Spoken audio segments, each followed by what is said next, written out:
Buenos días. Vamos a transmitir este mensaje para la congregación de la Iglesia Bíblica del Camino de Córdoba, Argentina. El propósito de hacerlo así es poder leer juntos la palabra de Dios y reflexionar al respecto. Estamos haciendo uso de esta herramienta por la situación especial en la que nos encontramos, cumpliendo la cuarentena. Sabemos que esto no reemplaza las actividades regulares de una iglesia, de una congregación, pero lo hacemos como medida provisoria y temporal para respetar nuestros gobiernos civiles y también cuidarnos nosotros y cuidar a nuestros hermanos en la fe. Como iglesia oramos por la situación en general y oramos para que Dios dé sabiduría a nuestros gobernantes y traiga paz al país. Esta mañana voy a tener un énfasis histórico, pero que sirve para todos los tiempos, ¿no? Antes de comenzar quiero hacer una breve introducción. Ver que Oseas es uno de los... voy a hablar de Oseas es uno de los profetas, pero quiero recordar algo, que es Dios quien crea todo y creando todo crea a la humanidad y comienza a revelarse a ella, incluyendo promesas, mandamientos y advertencias. De una persona forma una familia, de esa familia él va a formar una nación y a esa nación Dios se le revela. Esa nación debía ser única, debería ser diferente, debía mostrar la existencia de Dios a través de su comportamiento y a través de las bendiciones que recibiera por su comportamiento. Esa nación una y otra vez muestra que a pesar de que Dios la bendice, está inclinada hacia lo malo, pero Dios deja en evidencia también de que Él es fiel a su palabra y Él ama a quienes son de su pueblo. Esta nación primero en algún momento elige un rey que es Saúl, luego de este rey Dios levanta otro, que es David, y luego un hijo de David, Salomón, es elegido para continuar reinando sobre el pueblo de Israel. Pero luego de Salomón, el reino se divide en dos partes. Por un lado va a reinar Roboam, hijo de Salomón, en dos tribus, que son las tribus del sur, Judá y Benjamín, y a esa sección de Israel se le va a llamar Judá. Y por otro lado van a quedar 10 tribus del norte. Estas 10 tribus del norte se les va a llamar Israel o Efraín. Durante este tiempo donde el reino está dividido, vamos a ver que los profetas tienen más protagonismo en la Biblia. Algunos le hablan a las dos partes, otros le hablan a una de las partes, del norte, otro del sur. Tenemos el ejemplo de Jonás también, que le habla a Asiria, a un pueblo gentil. Y podemos ver hoy que vamos a hablar sobre Oseas. Oseas comienza hablando y el énfasis de su mensaje está sobre Israel, sobre Efraín, sobre las 10 tribus del norte. En función a eso, vemos que cada uno de los profetas tiene características individuales, pero comparten una característica general. Advertencia de juicio por haber dejado el pacto de Dios, una esperanza en el amor de Dios también, se transmite eso. Fundamentalmente son predicadores, pero también profetizan acerca de una esperanza futura, de construcción de un reino perfecto. Y también queda en evidencia a través de los profetas que Dios siempre tiene un remanente fiel, siempre lo tiene. Y hoy vamos a leer Oseas, vamos a tener en cuenta lo que el Señor nos enseña a través de Oseas. Siempre es bueno recordar lo que dice Romanos 15:4. En Romanos 15:4 dice que todo esto fue escrito para nuestra enseñanza, que se escribió para eso, a fin de que por medio de esto crezcamos en paciencia, en constancia, en consuelo, a través de las Escrituras y tengamos esperanza. También quiero agregar que Oseas es un libro muy especial y está marcado por una característica muy especial. Nosotros solemos festejar los casamientos. Los casamientos, las bodas son un motivo de alegría, de celebración. Nos unimos para compartir con los novios, con los esposos y celebramos con ellos esta unión. Pero en la Biblia hay por lo menos un casamiento en el cual al mirar al novio no nos gustaría estar en ese lugar. Y Oseas es un ejemplo de eso.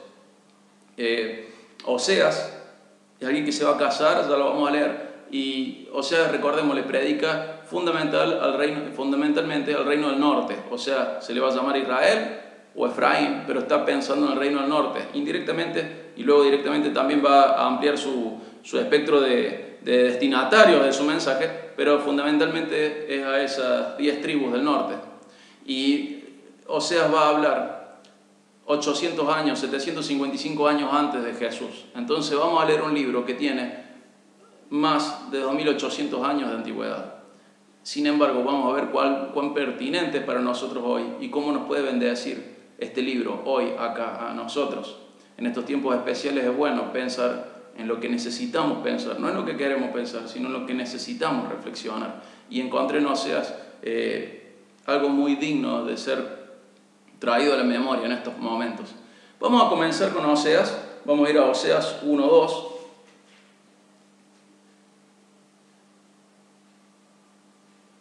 Dice Oseas 1:2: Cuando por primera vez el Señor habló por medio de Oseas, el Señor le dijo: Ve y toma para ti a una mujer ramera y ten con ella hijos de prostitución, porque la tierra se prostituye gravemente, abandonando al Señor. Es terrible lo que Dios le pide a Oseas. Dios le dice a Oseas que vaya y se case con una persona que es infiel, que va a tener una conducta de prostituta y que tenga hijos, que va a tener hijos con ella. Los hijos no van a ser de Oseas, van a simbolizar un montón de cosas importantes que no van a ser el énfasis de hoy. Son importantes, todo el mensaje de Oseas es importante. Yo voy a hacer un énfasis secundario al énfasis principal del libro, pero dice que vaya, se case con alguien que va a ser infiel, que va a ser prostituta y que incluso va a quedar embarazada por sus muchos amantes. Esta mujer incluso luego se va a vender a la esclavitud.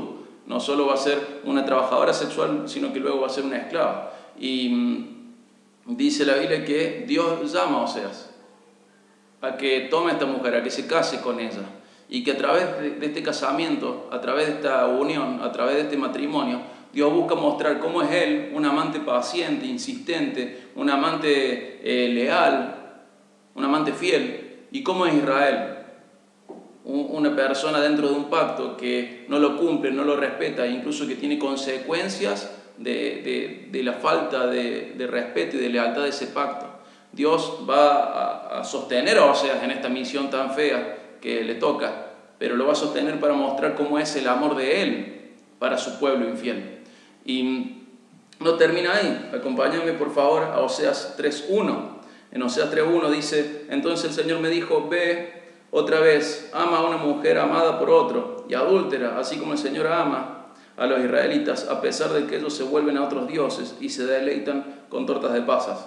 Acá lo que está diciendo es que Dios le pide que la ame, aún a pesar de sus infidelidades. Dios le pide a Oseas que ame a esta mujer, y a pesar de que esta mujer es infiel y esta mujer tiene hijos productos de estas infidelidades, Dios le dice primero en el 1:2 que la ame, y acá en el 3:1 le dice en el 1:2 que se case con ella, y en el 3:1 dice que la ame. Dios va a ilustrar a través de esta mujer a Israel. A pesar de su infidelidad y del producto de su infidelidad, Dios también va a mostrar que Dios ama a su pueblo. Nosotros podremos identificarnos hoy con Israel. Dios ha decidido amar a su pueblo infiel y el amor de Él es indestructible. Pero junto con Lucas 15, con la parábola del hijo pródigo, en Oseas 14 nosotros tenemos un llamado a la restauración, un llamado a regresar a Dios. Estos son dos capítulos hermosos, Lucas 15, Oseas 14, son capítulos muy, muy lindos de la Biblia. Por favor, acompáñame a Oseas 14. Acompáñame a Oseas 14. En Oseas 14 vamos a comenzar leyendo los versículos 1 al 3. Oseas 14:1 dice, me voy a leer del 1 al 3: Vuelve, oh Israel, al Señor tu Dios, pues has tropezado a causa de tu iniquidad. Tomen con ustedes palabras y vuélvanse al Señor. Díganle: quita toda iniquidad y acéptanos bondadosamente, para que podamos presentar el fruto de nuestros labios. Asiria no nos salvará, no montaremos a caballo, nunca más diremos: Dios nuestro, a la obra de nuestras manos, pues en ti, el huérfano, haya misericordia. Lo que está diciendo Dios acá a través de Oseas, en esta sección, es que Israel debía arrepentirse de su camino. Israel había ido en pos de Asiria y de su poderío militar para pensar que los iba a salvar, pero en realidad Asiria luego los termina subyugando. Entonces, donde ellos habían puesto su confianza de libertad, en realidad encontraron esclavitud. Nosotros tenemos que aprender de esto. Tenemos que confiar solo en Dios. Todas las otras fuentes de confianza logran esclavizarnos. Nuestra confianza tiene que estar específicamente, exclusivamente en Dios. ni siquiera en nosotros mismos, en Dios. Y le dice que vuelva y que pida bondad y que le pida perdón a Dios y que lo reconozcan como Dios, desechando los otros dioses. Pero vamos a ver a lo largo del libro de Oseas cómo es el pecado de Israel, el pecado. Fíjense en Oseas 6, 4 y 6. Oseas 6, 4 y 6. En Oseas 6, 4, 6.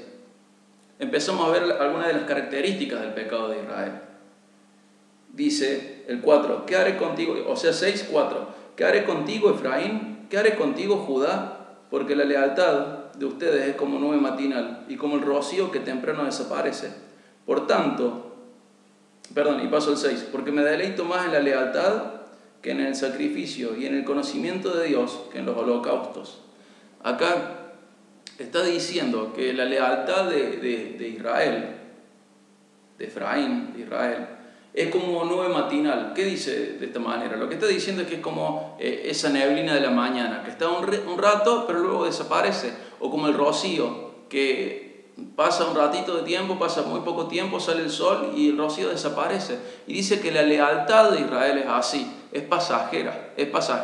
Y también les dice que pueden tener actividades como los holocaustos, como los sacrificios, pero Dios se deleita, Dios disfruta la lealtad y el conocimiento de Él más que las actividades. No es que Dios no disfrute de el sacrificio, los holocaustos que son necesarios en el pacto ese, o nuestros ministerios. No es que a Dios no le agraden, pero dice que le agrada algo más que eso. Lo que le agrada más es la lealtad a Él y el conocimiento de Él. Estas dos cosas tienen que traer como consecuencia las actividades y no reemplazarlas, y ni una cosa ni la otra, sino que tenemos que crecer en lealtad y en conocimiento de Él. Pero vemos que una de las características del pecado de Israel es esto: un amor, un compromiso pasajero, una falta de conocimiento de Dios.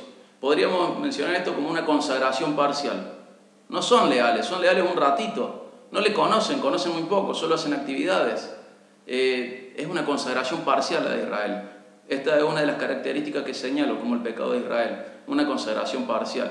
Puede haber servicio, puede haber sacrificio, pero sin amor y sin conocimiento no son disfrutados por Dios, y eso es lo que está diciendo. Vamos a ver otro de los pecados. Oseas 7, 8 nos dice otra característica del pecado de Israel.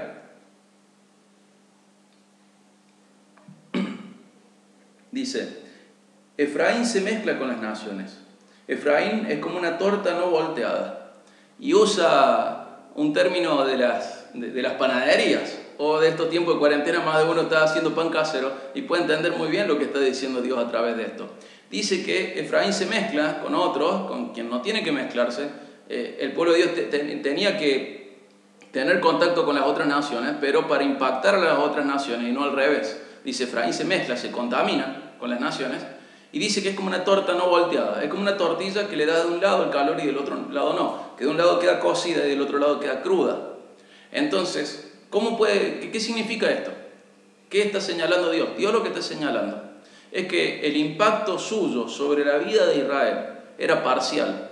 Israel permitía que Dios impactara algunas áreas de su vida, pero otras áreas de su vida quedaban dándole la espalda a Dios. La autoridad de Dios era aceptada, pero parcialmente, en algunas áreas de la vida y en otras no. Guarda, porque a nosotros nos puede pasar lo mismo. Tenemos que ver el ejemplo de Israel y aprender. Nosotros podemos a lo mejor decir: bueno, mi Dios es el Dios de mi devocional, el Dios de los domingos, pero ¿qué hay de tu matrimonio, de tu paternidad, de tu economía, de tu vocabulario, de tus amistades, de tus prioridades, de tus tiempos de ocio? ¿Qué hay de todo el resto de tu vida? ¿Dejas que Dios impacte esas áreas o simplemente le das áreas y casilleros a Dios para llenar de tu vida, pero otras las ocultas de Él? Guarda, iglesia, tengamos cuidado de esto. Que Dios impacte toda nuestra vida, que entendamos el cristianismo como una cosmovisión que impacta cada área de nuestra vida y que todos podamos verlo a la luz de las Escrituras, a la luz de la voz de Dios, del Espíritu Santo, pero que Dios impacte todas las áreas de nuestra vida. Entonces, el primer pecado que vimos de Israel en esto que estoy seleccionando, una es la consagración parcial, y ahora estamos viendo la santificación parcial.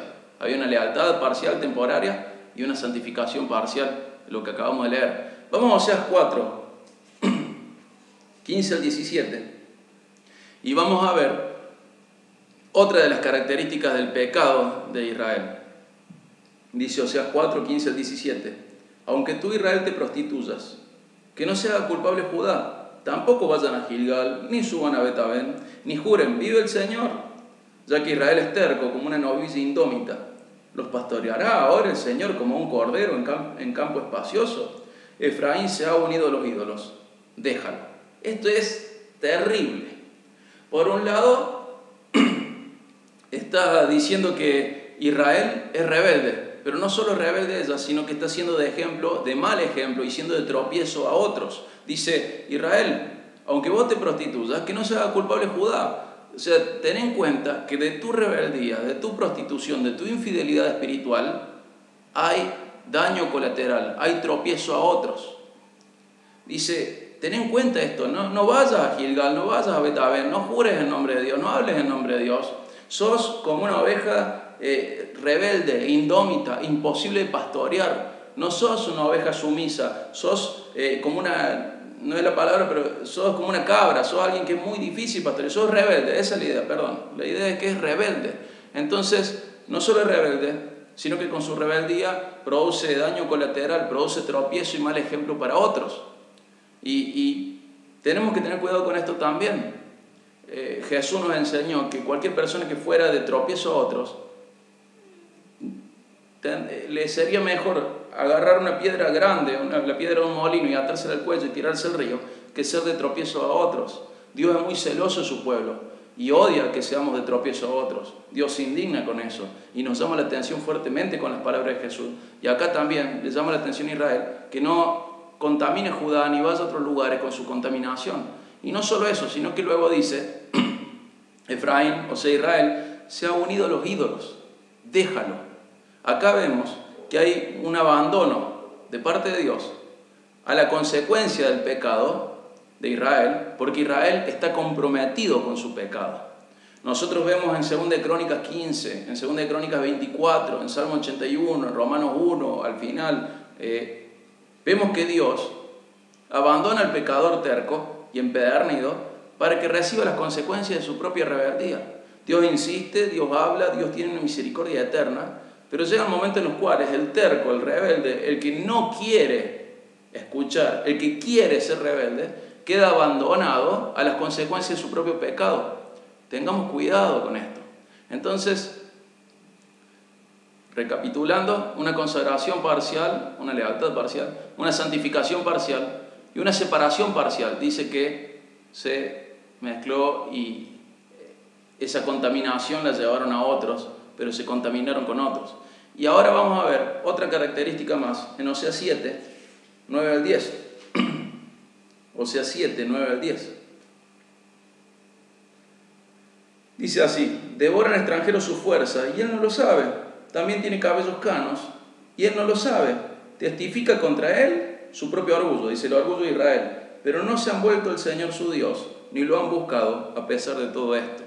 Habla de que era debilitado por los extranjeros el pueblo, y es como que no se daban cuenta, era como que eran inconscientes de su propia decadencia. Habla de que tenían cabellos canos, que ya tenían canas, ya deberían tener las cosas mucho más desarrolladas, más maduradas, los conceptos, la vida de fe, todo, la vida de santidad, la vida de compromiso con Dios, debería estar más madurado. Sin embargo, solo habían envejecido, no habían madurado. Y si él no lo sabe, o sea, es como si Israel pensara que todavía tiene todo el tiempo del mundo para arreglar las cosas con Dios. Sin embargo, se ha debilitado y ha envejecido.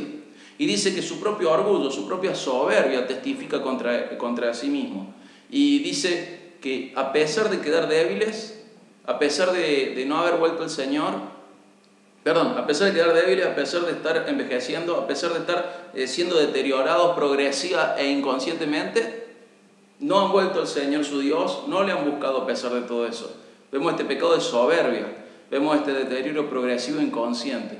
Entonces, recapitulando, una consagración, una lealtad parcial, una santificación parcial, una separación parcial y un deterioro progresivo e inconsciente. Hermano, a lo mejor vos tenés toda tu vida dentro de la iglesia. A lo mejor vos ya has aprendido muchísimo de la Biblia. Pero, tened cuidado, porque la vejez no siempre es un símbolo de madurez. Puede ser que ya estés dejando tus fuerzas atrás, puede ser que tu cabeza ya esté blanca, pero la sabiduría viene en el temor del Señor y en la humildad frente a Él.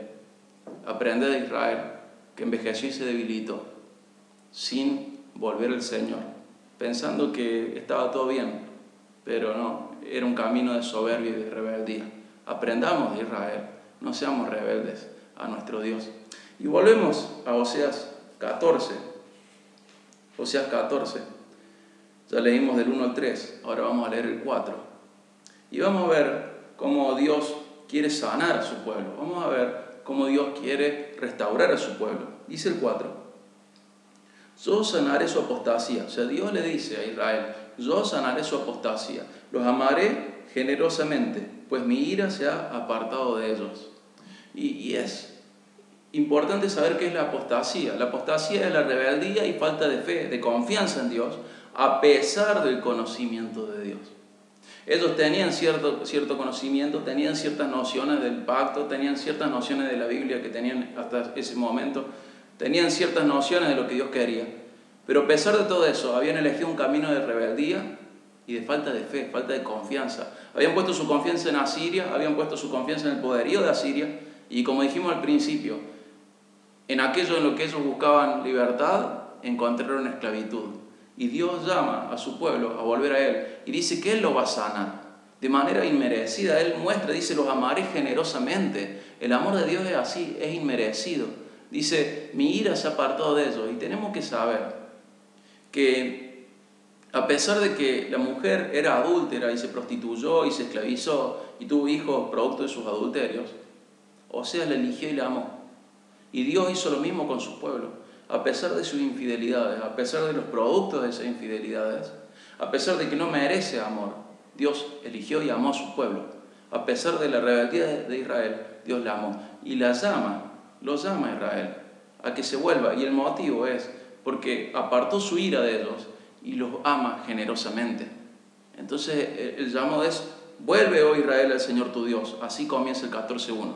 Y el 4 dice, yo sanaré su apostasía, los amaré, mi ira se ha apartado. Siempre la salvación ha venido de la misma manera, con Dios apartando su ira, mostrando su amor generoso, perdonando y sanando. La iniciativa en la salvación es de Dios. Podemos sumarnos a las palabras del profeta Jonás, la salvación es del Señor. En Isaías 44:22, Dios dice, he disipado como una nube densa tus transgresiones, como una espesa niebla tus pecados. Vuélvete a mí porque yo te he redimido. El Señor llama a aquellos que perdonan. El Señor llama a aquellos que se han arrepentido y creen en Él. El Señor llama a que esas personas vuelvan a Él. Vos sos y yo somos parte del pueblo de Dios. Pero dentro del pueblo de Dios podemos estar en rebeldía o podemos estar en intimidad con Él. Y este llamado es a todos, como una advertencia, pero también como un llamado a volver, si es tu caso, de la rebeldía. Volvé a Dios, Él disipa tus transgresiones, como si fuera niebla, como si fuera una nube. Él disipa tus pecados. Volvemos a Oseas 14, vamos a leer el 5. Oseas 14:5 dice, seré como rocío para Israel, florecerá como lirio y extenderá sus raíces como los cedros del Líbano. Y el Señor usa estas ilustraciones hablando del rocío, hablando de algo que cae todos los días. Y para mí hizo eco en mi corazón, eso quiero decir, en Lamentaciones 3:23, cuando Jeremías dice que la misericordia de Dios se renueva cada día y que es grande su fidelidad.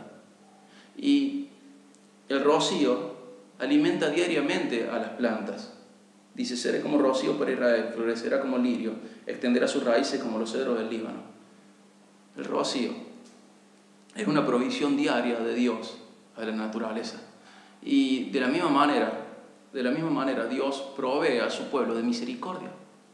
Todos los días, como dice Jeremías en Lamentaciones 3:23, todos los días son nuevas sus misericordias. Se renuevan sus misericordias porque su fidelidad es grande.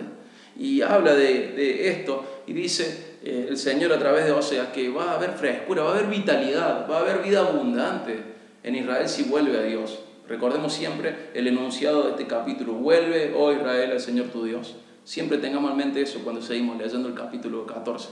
Pero nosotros sabemos que en Juan 10:10 Jesús se presenta y dice: yo he venido para que tengan vida y que la tengan en abundancia. Nuestra fuente de vitalidad, de vida abundante, no es el rocío, es la misericordia de Dios expresada en la relación que Él nos ha puesto a través de la obra de Cristo. La fuente de nuestra vitalidad es Cristo, la obra de Cristo. Entonces, eso no se acaba, ya fue hecho, hermano. Entonces, como eso ya fue hecho, tenés que aprovecharlo y vivir en abundancia, en plenitud, en abundancia de vida, a eso me refiero, en plenitud. Tenés que vivir como Dios merece y como Dios te ha bendecido, para que vivas abundantemente, en abundancia de vida, para que tengas vida. El Señor te ha dado vitalidad, el Señor te ha dado vida. Y tienes que aprovecharla, una vida espiritual abundante. Dice Oseas 14:6, que producto de esto dice: brotarán sus renuevos y será su esplendor como el del olivo y su fragancia como la de los cedros del Líbano. Y acá habla de fragancia, y la fragancia es una manifestación externa, superficial, de algo profundo. Dicen los historiadores que los cedros del Líbano se olían a kilómetros de distancia. Nosotros podemos saber cuando salimos de la ciudad y vamos hacia las sierras, que ya el aire cambia, a veces sentimos olor a determinados árboles o al pasto, a la gramilla, y el olor es diferente. Podemos saber que estamos al lado del mar, aunque nos hayan tapado los ojos, por el olor del mar también. Y dicen los historiadores que el Líbano era recordado así, era reconocido así por el olor de sus cedros, por esa fragancia de sus cedros. Pero recordemos, la fragancia es una manifestación externa y superficial de algo profundo. Y Dios quiere tener en tu vida, quería tener en Israel, en Judá, en tu vida, en la iglesia también, productos internos que traen manifestaciones externas. Fíjense lo que dice el 7. Dice: los que moran a su sombra cultivarán de nuevo el trigo, florecerán como la vid. Su fama será como la del vino del Líbano. Dicen que el vino del Líbano era algo memorable, que el que probaba ese vino no lo olvidaba nunca y lo recordaba siempre. Ese recuerdo era trascendente. Nosotros podemos pensar en nuestras vidas, alguna comida o algo. Yo recuerdo mucho el arroz con pollo de mi abuela, recuerdo mucho los ñoquis de una de mis tías, sus papas fritas. Y esos recuerdos son memorables. Y esta capacidad de ser memorable también trae trascendencia. Dios quería que su pueblo sea memorable, sea recordable, que tenga trascendencia en esta tierra. Dios desea eso y lo quiere producir en tu vida también, que haya trascendencia. Esto no significa fama, significa que Dios a través tuyo pueda impactar a otros y que haya un antes y un después, luego de la obra que Dios hace a través de tu vida en la vida de otros. Trascendencia, algo memorable. Dice el 14:8 de Oseas: Efraín, ¿qué tengo yo que ver con los ídolos? Yo respondo y te cuido. Yo soy como un frondoso ciprés, de mí procede tu fruto. Y el Señor habla de que Él no es como los ídolos, no tiene nada que ver. Y algo de lo que dice, dos características que Él tiene a diferencia de los ídolos, es que Él sí responde y Él sí cuida. Hermano, hoy no estamos en tiempo de Baal, de Dagón, de Artemisa, de Diana. Hoy tenemos otros ídolos en nuestros corazones, acechando y violentando nuestra fe al Señor. Y nuestra fe, que tiene que estar puesta exclusivamente, nuestra confianza tiene que estar puesta exclusivamente en Dios, muchas veces está puesta en cualquier otra cosa. Está puesta en otros dioses, que no se presentan como dioses, pero que absorben nuestra fe y exigen nuestra fe como si fueran dioses. Hermano, mucho cuidado con esto. Dios no tiene nada que ver con esos ídolos. Él sí responde. Dios es el que responde y Dios es el que nos cuida. Dios te responde y Dios es quien te cuida. No pongas tu fe en ningún otro lugar. Y dice también que no solo eso, que Dios responde, Dios cuida, sino que también es quien produce el fruto. Nosotros en el Nuevo Testamento podemos leer que hay muchos frutos de Dios en nuestra vida. Por ejemplo, el arrepentimiento es un fruto de Dios en nuestra vida. Dios lo produce, eso quiero decir, Dios produce en nuestras vidas arrepentimiento. También dice Gálatas 5, 22 y 23, de que Él produce el fruto del Espíritu: amor, gozo, paz, paciencia, benignidad, bondad, fidelidad, mansedumbre, dominio propio. Dios no cambió. Dios siempre produce frutos en su pueblo. Acá llama: vuelve, oh Israel, yo voy a traer frutos en vos, yo voy a dar frutos en vos. de mí procede tu fruto. Pero a la iglesia también le dice, mirá, también hay fruto para vos. Dios no cambió. Este libro tiene aproximadamente 2800 años y Dios sigue siendo el mismo. Dentro de su pueblo, Dios produce fruto. Su pueblo habrá cambiado. Dios no cambió. Su pueblo seguirá viviendo en rebeldía. Su pueblo seguirá viviendo con una consagración parcial, con una santificación parcial, con una lealtad a medias, siendo envejecido, en decadencia, debilitándose. Dios no cambió. Su pueblo habrá cambiado. Nosotros tenemos que saber que hay varios pactos de Dios en la Biblia, y hay un pacto que es el que toma mucho lugar en la Biblia, mucho lugar, que es el pacto del Sinaí. Tenemos en Éxodo cómo Dios establece un pacto con Israel conjunta, ¿no?, antes de dividirse. Y luego tenemos una repetición de ese pacto en Deuteronomio para la segunda generación. La generación que lo escucha en Éxodo muere en el desierto por su rebeldía. Pero la generación que escucha en Deuteronomio el pacto va a entrar a la tierra prometida. Es igual de rebelde que la primera generación, pero Dios va a tener una misericordia diferente y le va a permitir entrar a la tierra prometida.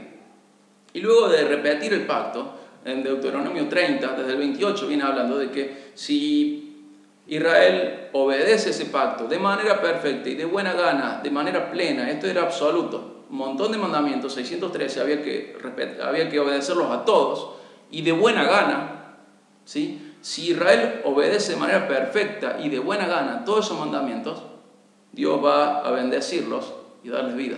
Pero si Israel no obedece de manera perfecta todos esos mandamientos, y dice Santiago que el que rompe un mandamiento es culpable de todos los demás, entonces tenemos que tener en cuenta que eran todos los mandamientos, todo o nada. Si Israel no obedecía todos esos mandamientos de manera perfecta, iban a recibir maldición y muerte.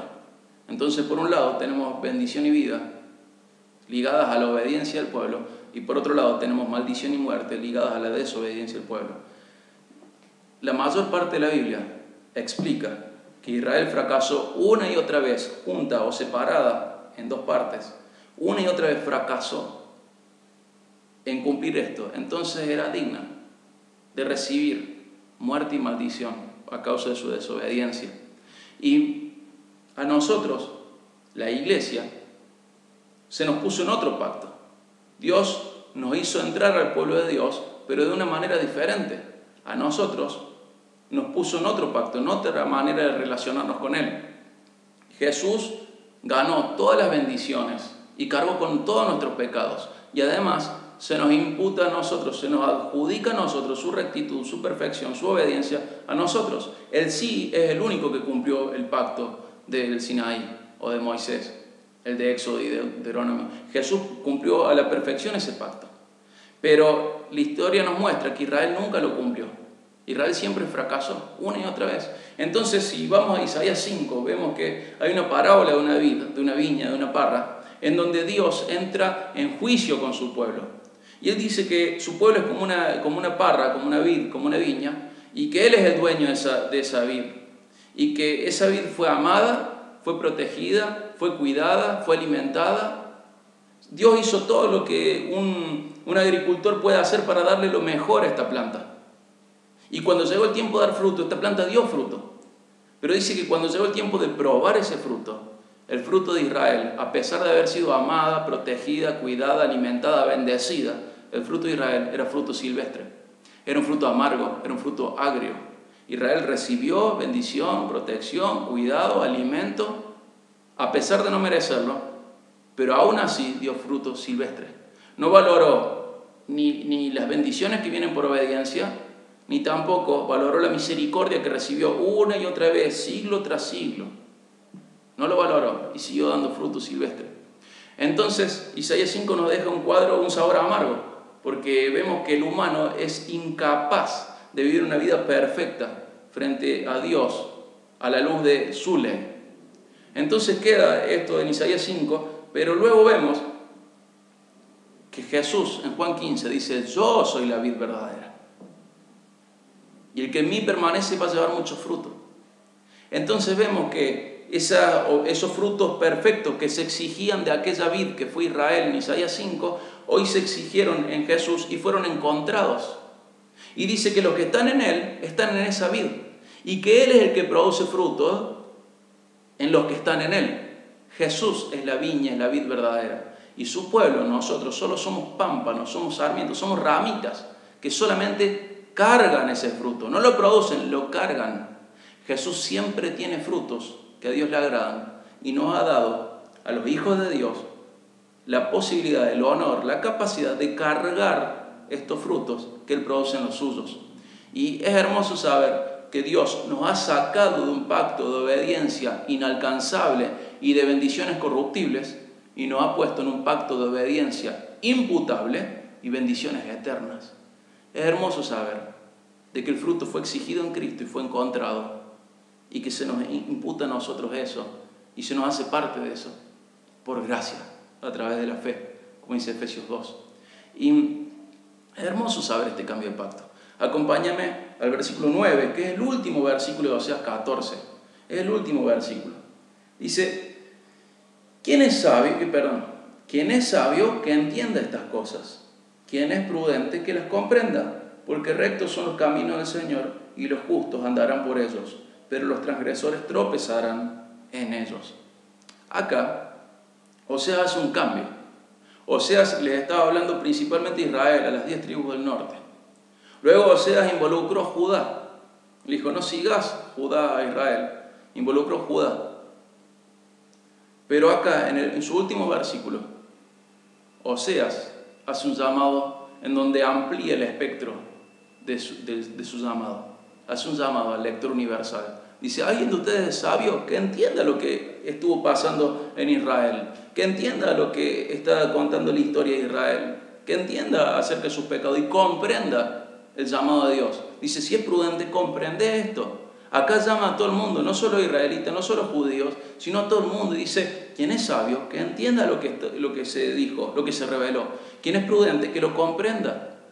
Porque rectos son los caminos del Señor y los justos andarán por ellos. Pero los transgresores tropezarán en ellos. Y acá quiero hacer un llamado de atención también especial.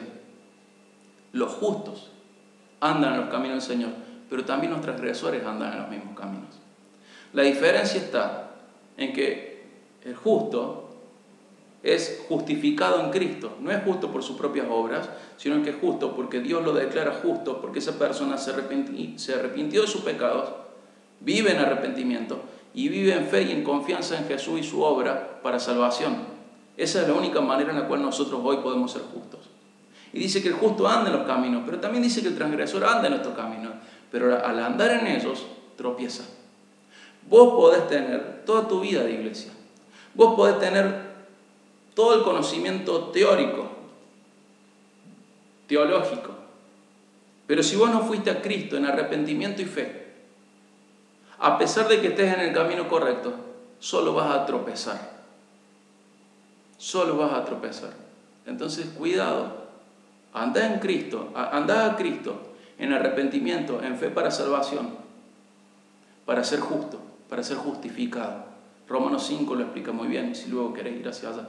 Pero anda a Cristo, porque si no solo vas a ser un transgresor en el camino del Señor, que solo va a tropezar una y otra vez en estos mismos caminos. Y acá vemos este llamado universal donde dice, el que es sabio, que entienda esto, sos prudente, comprende esto. Y en este llamado tenemos que tener en cuenta que 2800 años después, Israel todavía no volvió. Tenemos que saber que Judá tampoco volvió al Señor. Tenemos que entender que Israel servía de mal ejemplo para Judá y que Judá sirve de mal ejemplo para nosotros. Iglesia, ¿qué vamos a hacer con esto? ¿Nos vamos a parecer a Israel, a medias, a Judá, siguiendo los malos ejemplos porque son más? Iglesia, esta pandemia puede ser útil para que nosotros reflexionemos en nuestros caminos. ¿Cómo está nuestra lealtad? ¿Está a medias? ¿Cómo está nuestro compromiso con el Señor? ¿Cómo está nuestra vida espiritual? Hemos sido tan bendecidos, hermanos, mucho más que Israel y mucho más que Judá. ¿Cómo está nuestro compromiso? ¿Cómo está nuestro amor por Él? Es como una neblina, está un ratito y se va, domingo en la mañana y luego se disipa. Iglesia, después de lo que estamos viviendo, no podemos volver a congregarnos de la misma manera que antes. No podemos. Tenemos que aprender a valorar más la posibilidad de darnos ese beso santo que dice Pablo. La posibilidad de participar de los símbolos. Tenemos que valorarla más. Hermano, no podemos volver a la misma apatía en la que estamos inmersos, en la cual uno levanta un switch y dice, bueno, ahora soy parte de la iglesia, y luego lo baja, domingo al mediodía lo baja y no quiere saber nada con la iglesia hasta el domingo siguiente. Hermano, este va a ser quizás tu último invierno o mi último invierno. Es tiempo de entender esto. Perdóname, no quiero ser alarmista, quiero ser realista. Estamos por enfrentar una pandemia. Tenemos que tener la mentalidad que otras personas en el pasado han tenido frente a la guerra. Está la posibilidad muy alta de que no lleguemos al verano muchos de nosotros. Quizás mi lugar, quizás el tuyo, no lo sé, solo Dios sabe. Y quiero afirmar esto, Dios tiene poder sobre la vida. Nadie puede agregar un día a su vida, dice Jesús. Y Dios tiene el poder absoluto sobre la vida y la muerte. Toda vida llega porque Dios la dio y toda muerte aparece porque Dios la permitió o la produjo también. Dios es el dueño de la vida y Dios decide cuándo se tiene su fin. Pero a veces Dios susurra y nos llama la atención. Pero hoy parece que Dios estuviera hablando en un tono más fuerte, diciendo, recuerden, la vida es corta, aprovechen bien el tiempo, como dice Pablo, rediman los días porque el tiempo es malo. Entonces, hermano, aprovecha esta cuarentena. Aprovecha este tiempo, volvé al Señor, no seas como Israel, no seas como Judá. Y si salimos de esta cuarentena, y si tenemos vida para seguir siendo iglesia, si vos tenés vida para seguir formando parte de la iglesia, hermano, por favor, que esta cuarentena haya tenido una marca en tu vida y que te tomes las cosas espirituales más en serio. Que te tomes el servicio más en serio, que te tomes la santidad más en serio, que te tomes el conocimiento de Dios más en serio, que te tomes la koinonía, la comunión más en serio. Hermano, tenés una oportunidad en la cual Dios te ha llamado y si alguno de nosotros muere a causa del COVID-19, del coronavirus, no ha sido sin advertencia. Prioriza correctamente, hermano, por favor. Y si alguien, porque Dios así lo dispuso, está escuchando este mensaje y no forma parte de la congregación a la cual va dirigido principalmente este mensaje, transmitilo a tu iglesia también. La iglesia contemporánea no debe ser como la iglesia de la Odisea, una iglesia que dejó a Jesús afuera, donde Jesús tenía que golpear la puerta de los corazones para volver. La iglesia contemporánea tiene que volver a la Biblia, tiene que preguntar cuáles son las sendas antiguas y andar por ellas. La iglesia contemporánea tiene que dejar de tener, y lo digo entre muchas comillas, mejores ideas que Dios, que solo muestran su rebeldía, su altanería, su soberbia frente a Dios, y volver a Dios en arrepentimiento y fe, y preguntarle a Dios cómo Él desea que seamos iglesia, y ser iglesia, en donde Cristo crucificado es lo más importante, y todo debe ser para su gloria. Tenemos que dejar atrás los sermones de autoayuda, del positivismo terrenalista. Me gusta decir la palabra terrenalista, todo para acá, todo para ahora, creer que el cielo se puede traer acá. No, hermano, el cielo está en otro lado y nosotros vamos hacia allá, vamos camino a nuestra patria. La vida es un viaje entre la tierra, pero es un viaje a casa, al cielo. Estamos yendo en ese viaje. Un día vamos a morir, vamos a llegar. Va a ser cuando nuestra última parada es la muerte, pero es un umbral. Nos bajamos del colectivo ahí y llegamos a casa. Este no es tu hogar. Entonces basta de pedir egoístamente, basta de querer que este mundo sea algo que nunca va a ser. Basta de tener fe en esta tierra. Me refiero a depositar la confianza en las cosas de esta tierra. No, basta de eso. Tengamos fe en Cristo. Para salvación, para santificación, para todo. Iglesia, volvamos al Señor. Aprendamos de Israel, aprendamos de Judá, aprendamos de las situaciones que estamos viviendo. Prioricemos más, prioricemos mejor. No puede ser que volvamos nuestras vidas igual que antes después de esto. Sería tristísimo, sería una tragedia. Tenemos que dejar atrás los mensajes de autoayuda. Tenemos que dejar atrás los mensajes en donde solo la Biblia es contada como un libro, mostrada como un libro de moraleja. Hacé bien para que te vaya bien. Hermano, no estás entendiendo la Biblia. Si eso es todo lo que predicas, tenés que predicar a Cristo crucificado. Tenés que entender que el pacto de obra fue abolido. Que este mundo es hostil, es injusto, duele. Y que si vos agregás a tu vida pecado, va a ser peor. Pero que vos camines en el camino correcto no significa que este mundo te va a sonreír y tu vida va a ser color de rosa. Para nada. Y si no me crees, lee bien y entendé y lee completamente. Y mirá a Cristo y mirá lo que le pasó al Hijo perfecto de Dios. Y mirá a sus seguidores que entendieron bien cómo es el cristianismo. Y mirá lo que les pasó. Este mundo va a ser hostil siempre que exista, hasta que Dios lo haga de nuevo. Y va a ser injusto y está ligado a maldición.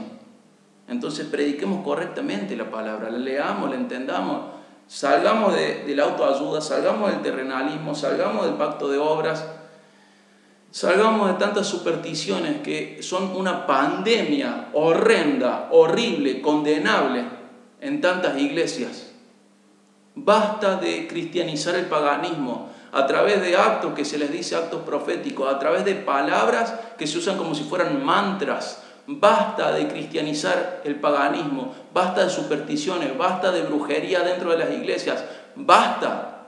Iglesia, volvé a tu Rey. Iglesia, volvé a tu Señor. Iglesia, volvé a tu Salvador. Iglesia, volvé a escuchar la verdadera palabra de Dios. Entendela, comprendela, transmitila, obedecela. Iglesia, deja que Jesús vuelva a tomar su lugar y que reine y rija a su pueblo a través de su palabra. Iglesia, despertate. Aprende de Israel, aprende de Judá, volvé a Dios. Quiero terminar con Hebreos 13. Acompáñame, por favor, a Hebreos 13. Hebreos 13. Hebreos 13. Hebreos 13, 20 y 21. Dice así. Y el Dios de paz, que resucitó entre los muertos a Jesús, nuestro Señor, el gran pastor de las ovejas, mediante la sangre del pacto eterno. Este es un pacto eterno, hermano.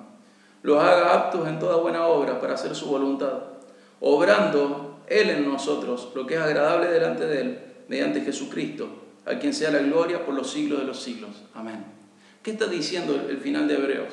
Dice que el Dios de paz, aquel que resucitó de entre los muertos a Jesús, nuestro Señor, el gran pastor de las ovejas, ese Dios de paz que resucitó a Jesús, ese Dios de paz que nos puso en un pacto eterno, ese Dios de paz es quien nos hace aptos en toda buena obra para hacer su voluntad, y dice que Él obra en nosotros para que hagamos obras que son agradables delante de Él. ¿Se dan cuenta? Él produce en nosotros lo que Él quiere ver en nosotros. Y Hebreos termina diciendo esto, que este Dios de paz haga al lector apto para toda buena obra, para hacer la voluntad de Dios, que es lo que Dios obra en esa persona, mediante Jesucristo, a quien debe ser la gloria por los siglos de los siglos. Pero cuando dice los haga aptos, se podría traducir también como los restaure, los sane, los capacite para andar de nuevo como tienen que andar. Y cierro esta prédica con esta oración. Que el Dios de paz restaure tu vida espiritual. Que dejes atrás la consagración parcial, la santificación parcial, el compromiso parcial. Que dejes atrás la decadencia inconsciente. Que dejes atrás el hecho de ser tropiezo para otros.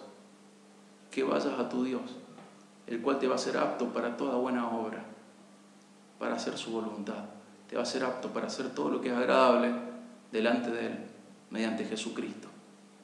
Y todo esto va a ser para la gloria de Él, quien es el único que lo merece por los siglos de los siglos. Te animo a orar en tu hogar o donde estés y deseo que Dios te bendiga muchísimo. Deseo que nos veamos pronto. Dios con vos.